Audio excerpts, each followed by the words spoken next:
Oke, bismillahirrahmanirrahim. Assalamualaikum warahmatullahi wabarakatuh. Selamat belajar teman-teman. Kita hari ini belajar auditing 1. Auditing 1 ini bahannya udah saya berikan. Saya di sini hanya mau menceritakan gambarannya supaya dapat kita gambaran sebenarnya auditing ini apa sebenarnya ini, ya. Cuman saya menggambarkannya ini melalui gambar atau kalau bahasa lainnya kira-kira seperti flowchart gitu ya. Mungkin udah pernah kita pelajari flowchart. Nanti ini begini, ini begini, ini begini, begini. Kita udah dapat dia nanti semuanya, ya. Dalam auditing ini yang perlu kita kuasai ya. Dia pertama adalah akuntansi, ya. Nanti kita udah ada gambarannya waktu yang saya berikan itu, akuntansinya harus kuat ya. Kalau enggak kita nanti nggak ngerti macam mana cara mengaudit. Kemudian ilmu lainnya adalah perpajakan ya. Perpajakan, kalau kita nggak mau belajar pajak, kita nggak peduli sama pajak, berarti nanti laporan keuangan kita berhenti sampai laba sebelum pajak. Pajak ini adalah pelajarannya tersendiri. Kalau udah dua-dua ini kita kuasai, kita belajar auditing. Makanya belajar auditing ini dia belajarnya belakangan ya.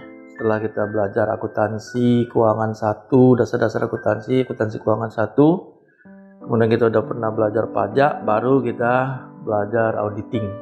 Karena dia auditing adalah kombinasi antara akuntansi dengan pajak. Kemudian kalau kita lihat gambarannya ya, gambaran nanti auditing itu dia umpama begini ya. Kita belajarnya dari tanggal 1 bulan 1 kemudian sampai dengan 31 bulan 12 ya. Jadi kalau ini nanti tahunnya tahun 20X1 ya. Dan nanti posisi kita di sini 20X2. Jadi nanti ya. Jadi kalau kita belajar akuntansi, karena tadi saya sudah katakan dia akuntansi, pajak, auditing ya. Akuntansi ini dia gini dia. Waktu kita belajar dasar-dasar akuntansi, kita kan jurnal ya. Ini jurnal. Jurnal penjualan. Penjualan jurnalnya adalah cash, piutang, debit pada penjualan. Itu kalau dia namanya kita menggunakan physical gitu ya. Kalau dia perpetual pembukuannya, kita harus tambahkan satu lagi HPP pada persediaan ya. Jadi jurnal ini udah mentok di kepala kita ya. Kalau dia begini, ini begini. Kalau dia begini, ini begini. Itu dia nanti ya. Kemudian dari jurnal ini kita masukkan dia ke buku besar. Ini udah biasa, buku besar itu nanti kita kelompok-kelompokkan ya. Ada kodenya, umpama kode 11001 umpama K1002 bank ya. Ini semua dikodein ya. Pelajaran yang nanti di auditing ada, di sistem akuntansi keuangan juga ada ya. Kemudian barulah masuk kita neraca lajur ya. Neraca lajur ini ya, kita ada 8 kolom ya. Jadi kalau kita nanti mau lihat gini ya, ini gambarannya ini.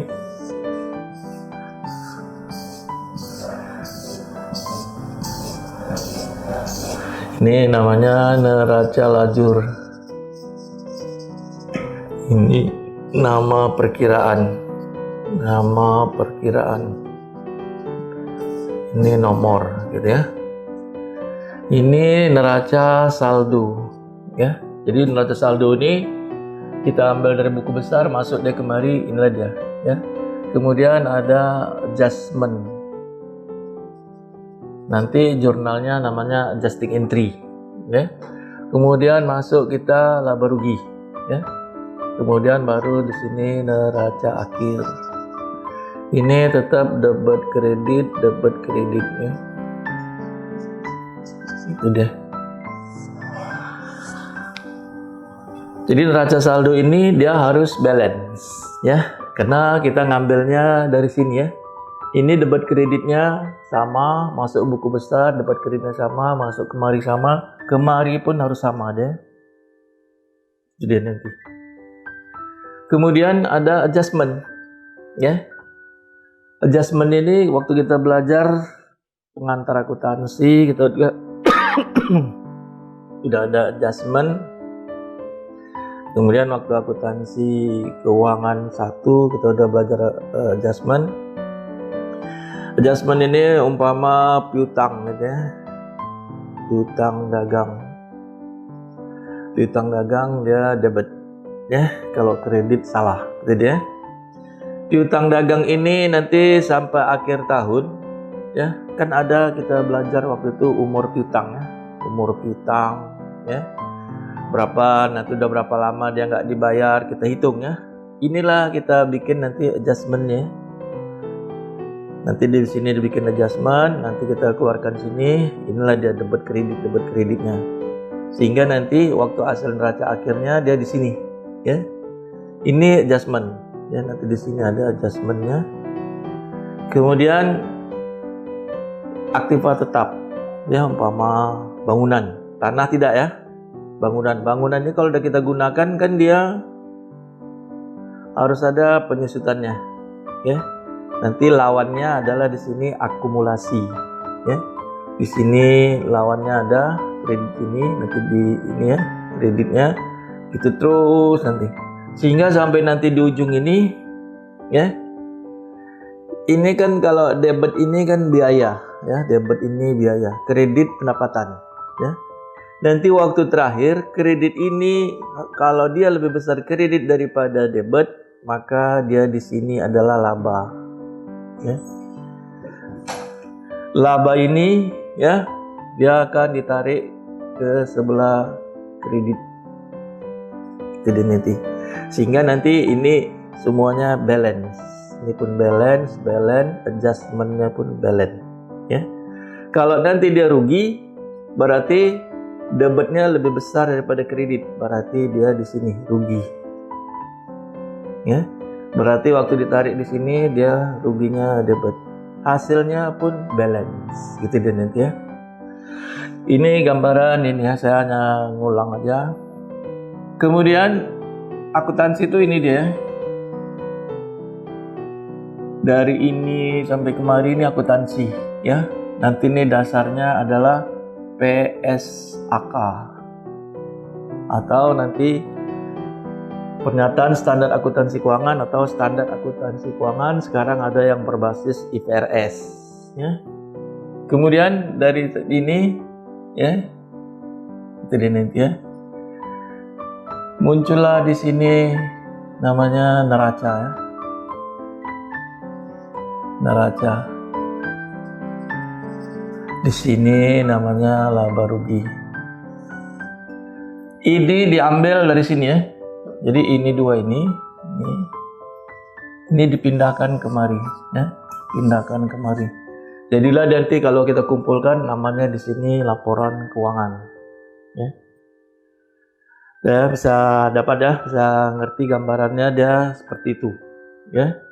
Jadi kalau dia udah dapat ini laporan keuangan, audit itu adalah mengaudit laporan keuangan, ya.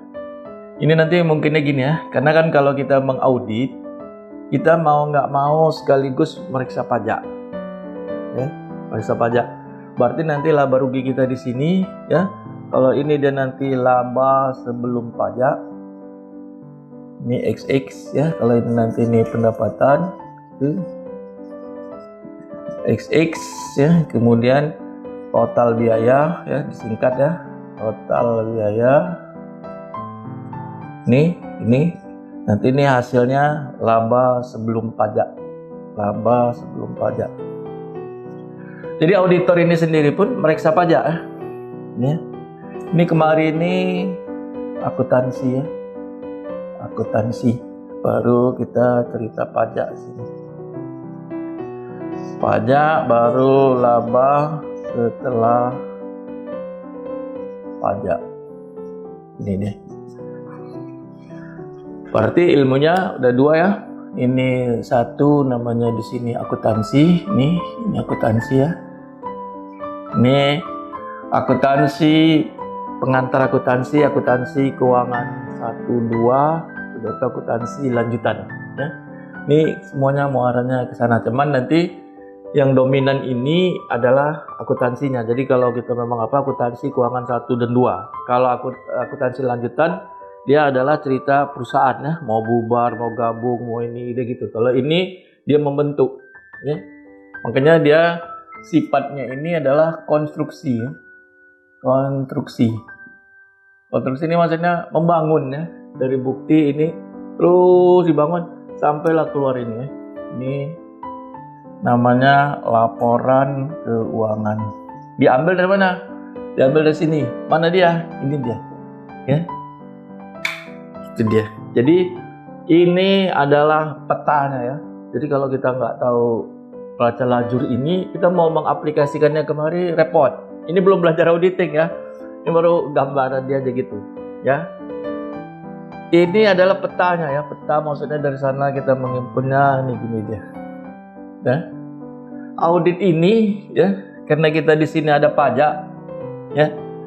Pajak ini kan dia ada nanti di sini tanggal 31 bulan 3. Ini ada SPT tahunan, PPh orang pribadi. Kemudian di sini 30 bulan 4 SPT tahunan badan. Jadi pengusaha itu ya, kalau ditinjau dari pajak, pengusaha ini ada dua ya. Satu ini, satu ini. Yang ini umpama toko roti, toko bangunan, ya tukang cuci pakaian, yang orang-orang pribadi tetapi harus membuat pembukuan. Pembukuannya ini ya, akuntansi. Kemudian badan ya.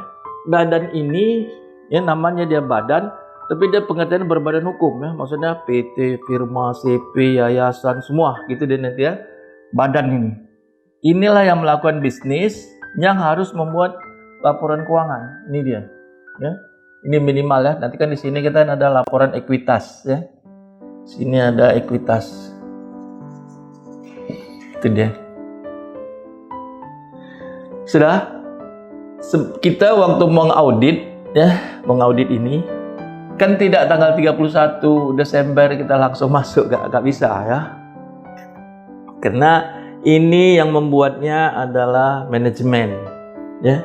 Mungkin tanggal 31, selesainya mungkin bulan 4, bulan 5 gitu deh nanti ya. Auditing ini kebalikan, karena auditing ini yang diberikan kepada si auditornya ya. Ini kebalikan ya. Jadi mulai startnya dia dari laporan keuangan ini, startnya dari sini deh. Gitu deh. Ini namanya auditing. Ya. Jadi kalau kita nanti masuknya atau bulan 4, bulan berapa di sini ya. Di mana kita nanti masuknya? Yang jelas enggak di tanggal ini. Ya. Tapi laporan keuangan harus pakai tanggal ini.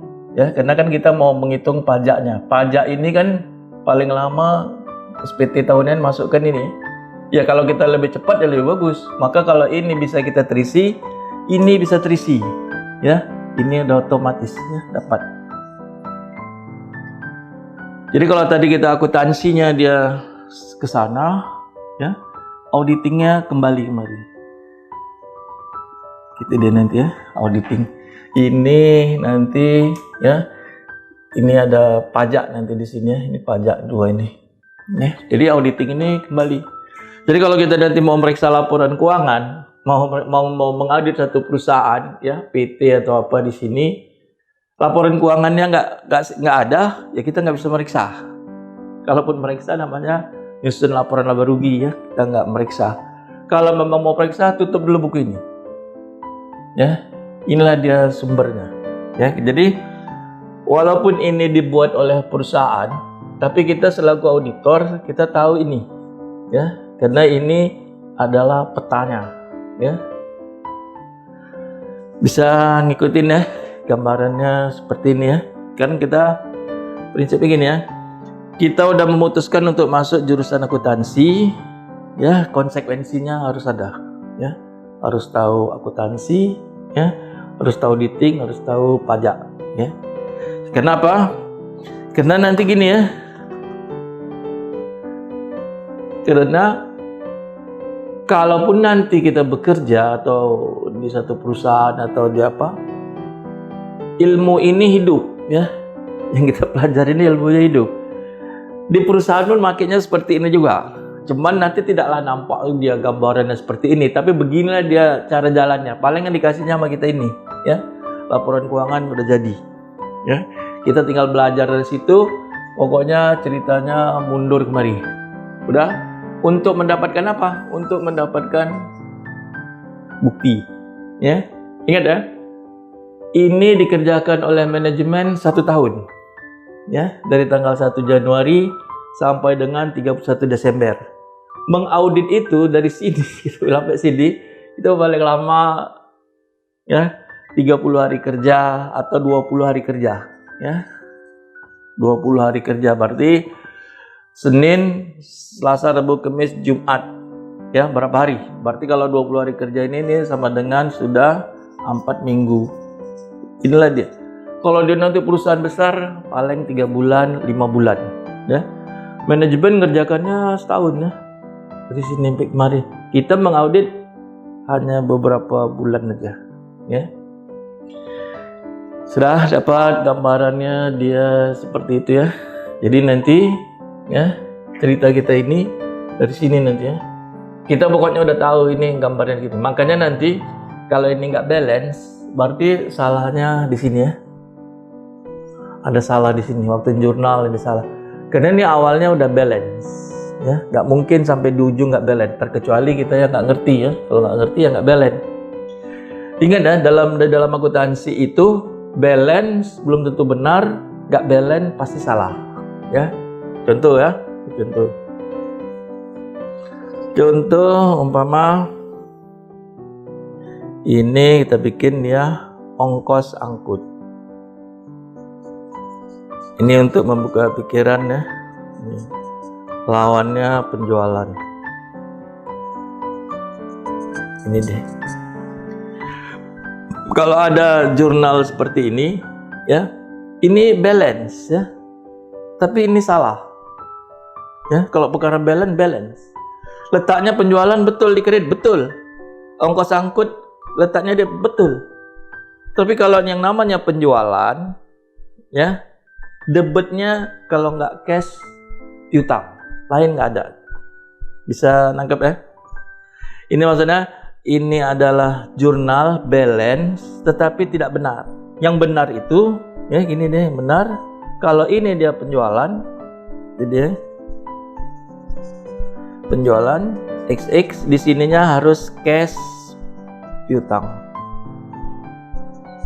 Ini yang benar, ya. Udah. Kalau dia seperti ini, kalau kita lihat nanti neraca lajur gini, hasilnya 0 karena ini debit, ini kredit. Jadi kalau saya taruh di sini 10, di sini saya taruh 10, kan hasilnya 0. Gitu ya. Bisa nangkap ya? Jadi kalau ini biaya debit ongkos sini, ongkos angkut gitu. Kreditnya pasti utang. Utang ongkos ya. Utang pengangkutan ya. Ini oke, kalau tadi ini kita udah tahu gambarannya semua ya. Ingat ya, ini yang saya cerita ini adalah mata kuliah pengantar akuntansi 1, 2, enggak ya. Makanya kuncinya di sini nanti ya, hati-hati ya. Kuncinya di jurnal. Jurnal itu contohnya ini adalah jurnal yang salah ya. Balance. Ya. Tetapi apa jurnalnya benar? Tidak salah. Karena kalau kita masukkan nanti dia kembali, ini debit, ini kredit, hasilnya debit kredit berarti 0. Ya, nggak bisa dalam akuntansi nggak bisa gitu ya. Nggak boleh hasilnya 0 gini. Dia harus ada ininya dia. Kalau ini begini, ini gini. Yang benar itu kalau ini nanti penjualan, ya, penjualan kan posnya pasti kredit, ya. Debitnya pasti kalau nggak cash piutang atau cash piutang pada ini. ya.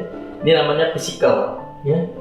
Kalau kita mau pakai perpetual, HPP harus kita tambah do not lagi pada persediaan. Kalau guna menggunakan perpetual, maka kita akan ketemu laba kotor, ya. Berarti penjualan kurang HPP kan sama dengan laba kotor, ya. Kapan ini digunakan kedua-duanya ini? Ya tergantung, ya. Kalau dia umpama perusahaan besar, umpama dealer mobil, jual beli mobil, ya, menggunakan ini lebih cepat dapatnya, tahu kita berapa laba kotornya. Tapi kalau kita jual bahan bangunan, ya, yang di situ ada pasir, ada cat jenisnya banyak, paku ini, kita nggak mungkin membuatnya secara perpetual, ya. Kita harus gunakan physical. Ya ini aja. Nanti pada akhir tahun baru kita namanya stock of number, ya, stock of name. Berapa sebenarnya persediaan akhir, ya. Persediaan akhir itu ini dulu udah pernah kita pelajarin, rumusnya adalah persediaan awal, ya, XX, ya, kemudian pembelian ini X, ya, dikurang ini barang tersedia untuk dijual, tersedia untuk dijual, ini XX, ya, kurang persediaan akhir. Ya. Ini harus dicari, ya, tidak, baru kita dapat persediaan akhir sama dengan apa nih? Kalau udah dapat ini kurang ini, baru namanya harga pokok penjualan. Ini aja HPP-nya. Ya. Ya, ketemu lagi ini, ya. Berapa PP persediaan, maka dapat dia semua. Itu dia, ya.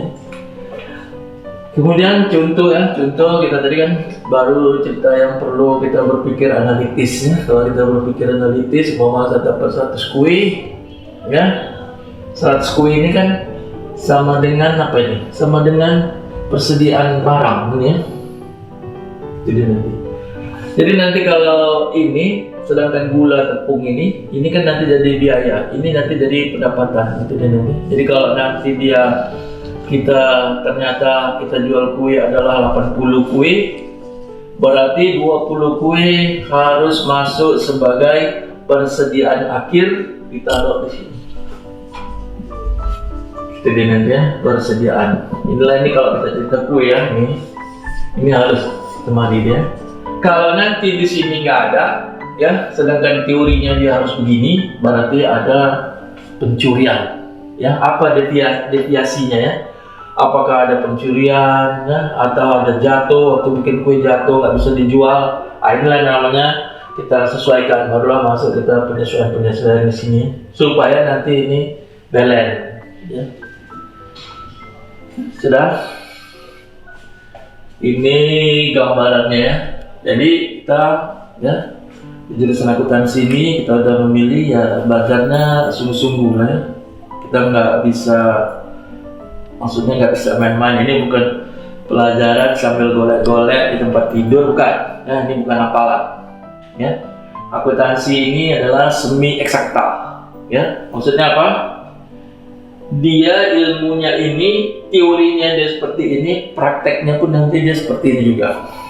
Sama, ya, hampir mendekati lah. Cuman caranya mungkin ada computerized, ada ini, ada itu, ya. Yang ini itu harus kita pelajarin lagi. Tapi basicnya dia seperti ini dia nanti, ya. Jadi kalau nanti kita cerita ini nanti, kalau kita mau cerita kalau udah laba setelah pajak, ini kan nanti dia di sini, ya. Ini modal, gitu, ya. Ini laba XX, ya. Ini tadi XX, ya.